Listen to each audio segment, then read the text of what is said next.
Hey guys, thanks for tuning in to another video on ForgottenWeapons.com. I'm Ian McCollum, and I'm here today at the James D. Julia Auction House up in Maine, where it's a bit cold outside, and we are taking a look at, today, one of the guns that they're going to be selling in their upcoming spring, April, of 2017 firearms auction.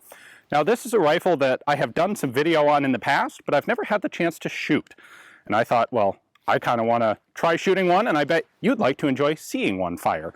This is a Czech ZH-29. It was one of the early military trials semi-auto rifles, and these were tested by a ton of different countries, including the United States. And it's interesting, the role that this played primarily in the United States was to be an example of a functional, reliable, decent self-loading rifle that was actually under 10 pounds. So until this was brought into the US test trials, everything had been a lot heavier, and it had gotten to the point where the Ordnance Department was almost willing to accept that you just couldn't do a semi-auto rifle under 10 pounds. And then they got their hands on a ZH-29. Now, several references say that, or suggest that this was a harsh and brutal recoiling gun to shoot, probably because of that lightweight, and I'm curious if that's actually the case. So, we have this one here, and I have a magazine. I have a 5-round mag for this one, and we're going to do a little bit of shooting and see how it actually feels. Now, when you lock the bolt open on a ZH-29, there is no bolt release, so you actually pull the trigger to drop the bolt, and then the second trigger pull will fire.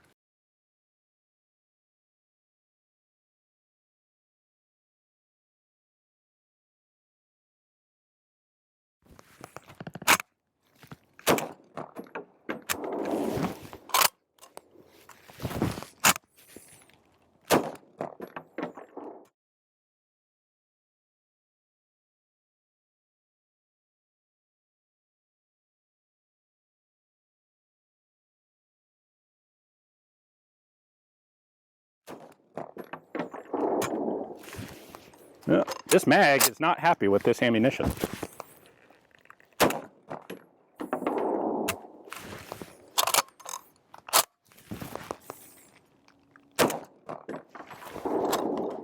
And of course, that's the one that fed properly. All right, so how does that feel? Yeah, it's a little bit hefty.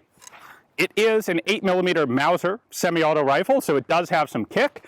What's interesting to me is that it almost is kicking the cheek a little more than it's kicking the shoulder. The recoil impulse just going straight backwards is not bad, and I would say totally comparable to anything else of this type. So shooting it gets a little bit of an impact on the cheek though, and that might just be stock design.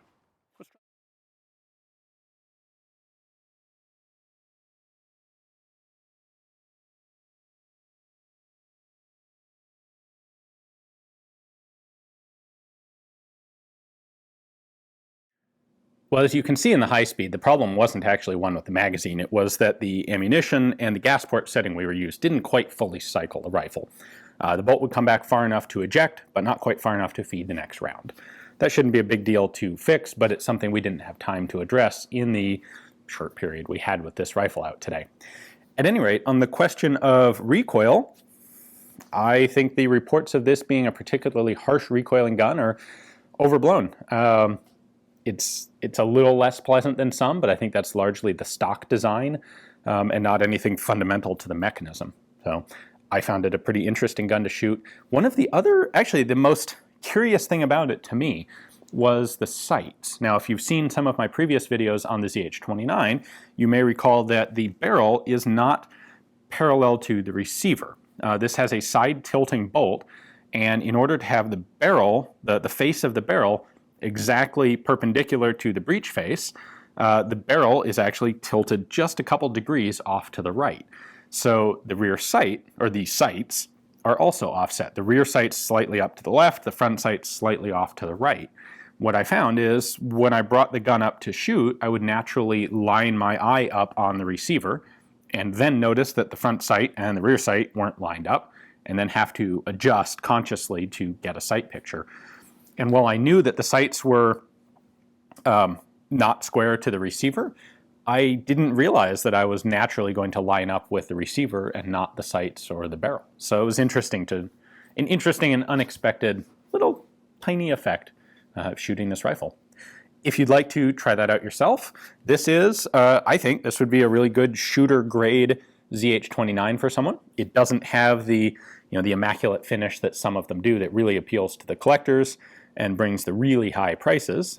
This is a nice mechanically intact shooter ZH-29. I think it would be a great gun for someone who's looking for that experience.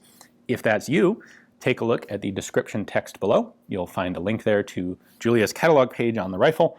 You can see their photos and description and provenance. And if you're interested, you can come up here and participate in the auction live or place a bid through their website. Thanks for watching.